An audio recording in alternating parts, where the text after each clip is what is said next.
Good evening and welcome. I am Amarachi Ubani. Tonight, the Federal Executive Council approves 1.6 billion naira as intervention fund for 16 states adversely affected by flood in the past few weeks.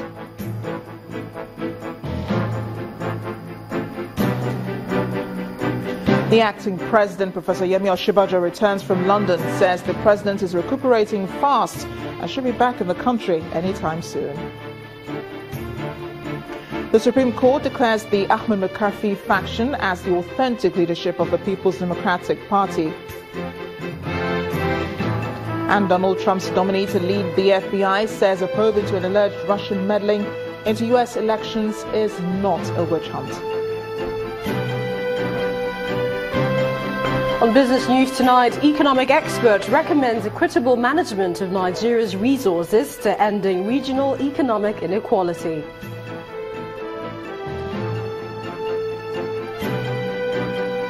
While on sports news, defending champion Andy Murray and former champion Novak Djokovic crash out of the Wimbledon.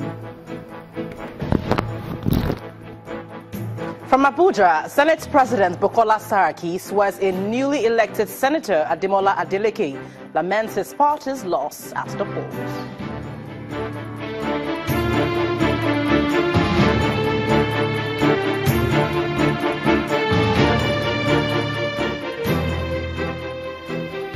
We begin tonight with the approval of 1.6 billion naira by acting president Professor Yemi Osinbajo for the immediate release as intervention to 16 states ravaged by flood across the country. The special advisor to the president on media and publicity, Femi Adesina, told State House correspondents after the Federal Executive Council meeting that the money would be released directly to the National Emergency Management Agency to cushion the effect of the disaster in the affected states.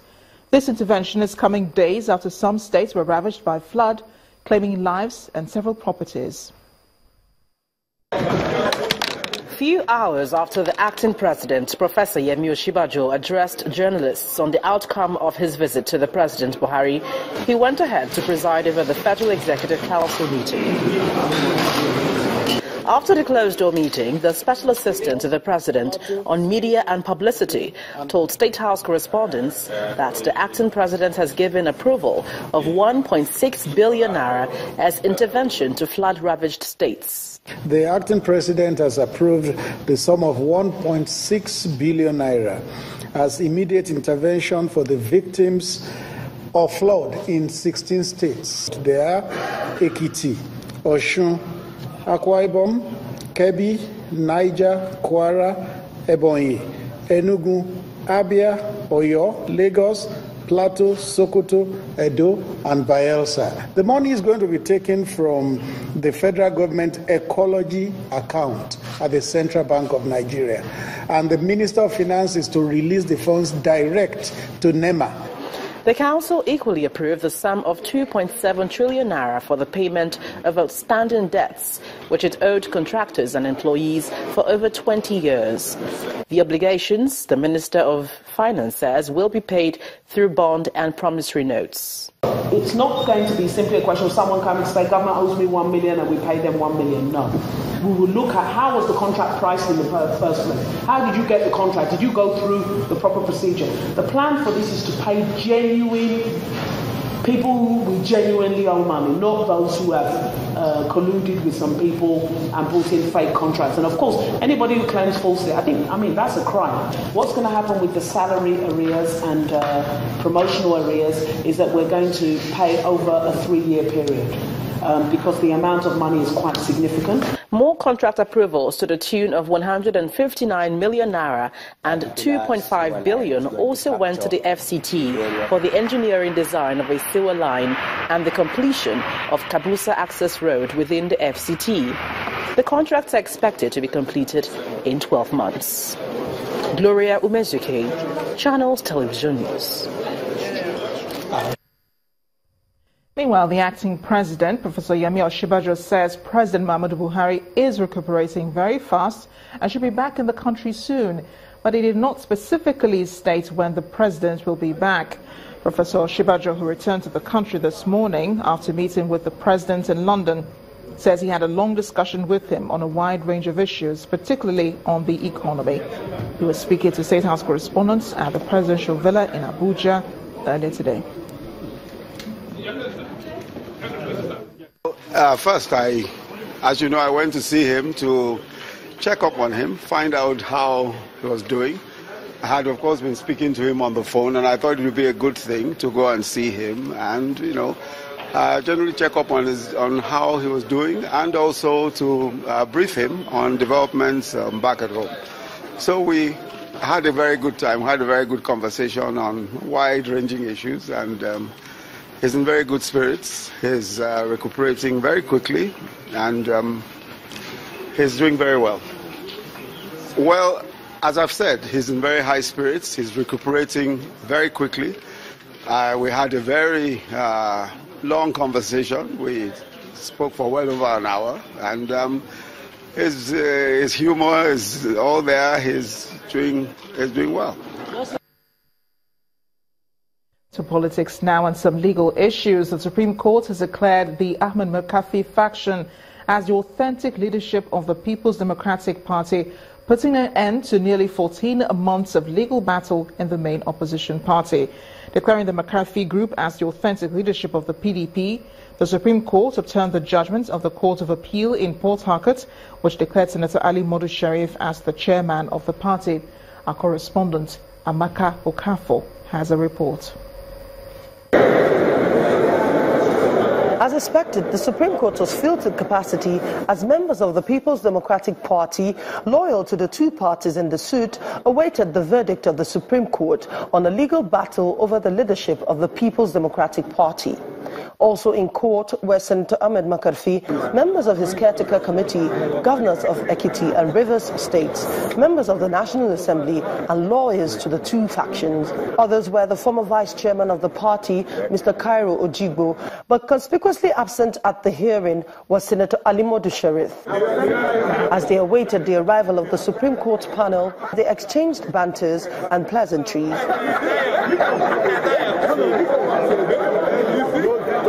In a judgment delivered by Justice Bode Rhodes Vivo, the court held that the National Convention of the party held on May 21, 2016 was validly convened and in line with the PDP constitution. The court agreed with Senator Ahmed Makarfi that the National Convention is the supreme organ of the party and that it was in order to have set up a caretaker committee having dissolved the National Executive Committee. The court further held that the dissolution of the National Executive Committee by the convention was in order, acting that the convention acted within the constitution of the party. The court held that going by the report of the Electoral Screening Committee, Sheriff was disqualified on the grounds that he had no PDP membership card, he failed to produce 3 years tax clearance and a voter's card as required by law. The court noted that immediately he was screened out by the Electoral Committee, he sought to have cancelled the election, and when the attempt failed, he resorted to court actions as part of a desperate attempt to perpetuate himself in office. The Apex Court noted that in the process, Senator Sheriff filed 10 suits in different courts within 1 year, adding that the suits will end up gathering dust in the judicial archives of the court. As expected, the judgment elicited a wild jubilation as members loyal to the Makarfi faction could not contain their joy at the news. But Senator Makarfi and his lawyer declared that there is no victor, no vanquished. They are brothers and sisters. They must go back home and work together as a team. We are going to pursue genuine reconciliation with members that are willing to be reconciled, but all in the overall interest of the party. By this judgment, the court has put to pay any question as to the leadership of the leading opposition party in Nigeria. Amaka Okafor, Channels Television News. Joining me now to discuss today's judgment of the Supreme Court is a legal practitioner, Joshua Lobo. He joins us from our studio in Abuja. Mr. Lobo, thank you so much for joining us on the news at 10. What do you make of this judgment? Do you think this will help the PDP mend broken fences and probably come together to be that viable opposition party that Nigeria really needs now?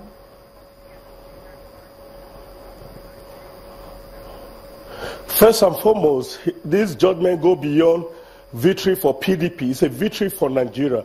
It's a victory for democracy. It's a victory for the survival of Nigeria as an entity. Because going by what has been happening, at least in the past 6 months, Nigeria democracy has been threatened because we don't have a real opposition to checkmate the ruling government, as it were.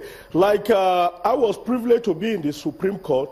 This judgment should not be seen as a victory for Makarfi faction, as it were. Like in the words of Makarfi, if there is neither victor nor vanquish. What does that mean? That in order for PDP to come together, we should be guided by the history. What happened to the aggrieved 5 state governor that eventually pull out and form a coalition, or form with a coalition now that is called APC, that weakened the power of APC. So what APC as a family should look at this judgment is a beginning for them to forge ahead, because there are a lot of fundamental issues that this judgment have generated.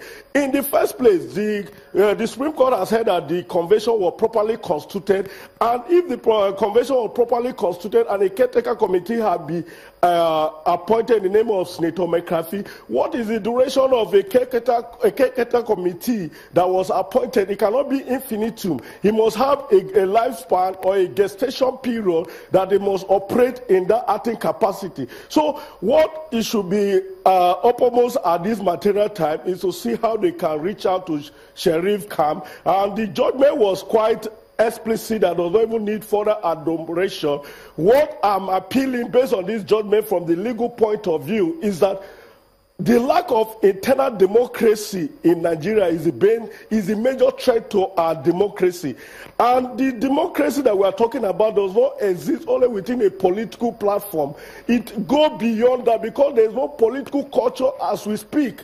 Because if you look at APC have degenerated in such a way that in the May 29, I made a postulation that I'm afraid whether APC government can conduct a credible election in May before 2019. I'm an APC chieftain just because of Buhari, because some of us that are from Benue, we know that we don't have government as we speak. Because what we have is just an auto-governor that just rely on subvention from the federative, from Mr. as it were. So what we should consider, I'd like us to focus. What we should consider is that the survival of Nigeria has been revived. I'd like us to focus on the reason, it seems like you're giving us a much broader perspective on all of this now, but let's just narrow it down to today's judgments at the courts. Of course, there's still a lot more questions, with the PDP and so on. So does this judgment answer all of the questions that they have? I know you have hopes that the PDP will eventually become a viable opposition, but do you think this quashes all the questions that all the different factions have? And, will this sort of unite the party eventually? Do you think everyone is happy with this judgment? Certainly, the court is not in position to determine political questions, and that has been resolved by plethora of cases by the Supreme Court. So whatever the Supreme Court has done is just to strengthen some gray area, and in order for the party to look inward and see how they can reconcile themselves. Because what the judgment of the Supreme Court has done is the best way to that they will have determined the matter one way or the other. Do you understand? But for the PDP to build their house, they must be able to resolve their political question by adopting Dixon mode that was talking about how to resolve this particular crisis all this while. So, to me, the Supreme Court have done their best, but the Supreme Court, with due respect, is not in position to determine political question. But it's left for the political party to decide their differences. But by and large, I think it has really softened some gray area, making a chart a path for the political actors to know how to be guided. So they should reach out to themselves and know how to form themselves, because 2019 is not any longer far, and a Ekiti election is coming 2018. So there's a lot of issue for PDP to resolve, and with the victory in Osun State, in Adeleke, irrespective of the factors that were claiming victory, the judgment of the Supreme Court does not in any way recognize any faction. Because the court cannot determine which version is valid at the two, but it's to recognize the duly constituted body that follow the constitution, and that is the constitution of PDP that have been interpreted, and that the election or the decision that that was reached in the Port Harcourt Convention in May has actually produced Makarfi in line with PDP constitution. So we should look at the PDP constitution and see how they can reconcile their differences at it way. So is this all in time for 2019? What do you think?